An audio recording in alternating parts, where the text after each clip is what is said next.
అపవాదిని ఎదిరించడానికి ఒక ఆయుధము ప్రార్థన. శత్రు బలమంతటి మీద అధికారం ఇచ్చాడు, వాగ్దానం ఇచ్చాడు.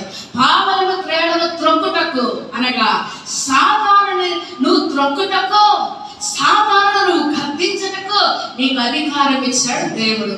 ఆ అధికారం నీకు రావాలంటే నువ్వేం చేయాలి? ప్రార్థననే ఆయుధము కలిగి ఉండాలి. హల్లెలూయా. 2 వాక్యము ఎఫెసీయులకు రాసిన పత్రిక 6:17. దేవుని వాక్యమును ఆత్మ ఖడ్గమును ధరించుకొనండి. ఏంటట? 2వ ఆయుధం ఏం చెప్పారు? వాక్యము. చదవండి. మరియు రక్షణయను శిరస్త్రాణమును దేవుని వాక్యమును ఆత్మ ఖడ్గమును ధరించుకొనండి. వాక్యము సింపుల్ గా ఉంటుంది మీకు. వాక్యమే ఖడ్గము. ప్రకటన 1వ అధ్యాయములో ప్రభు నోటి నుంచి వాడి అయినటువంటి ఒక ఖడ్గము బయలు వెడలిందని మనం చూస్తున్నాం. దేవుని మాట వాక్యము. ఈ వాక్య ఖడ్గమును ధరించుకోవాలి.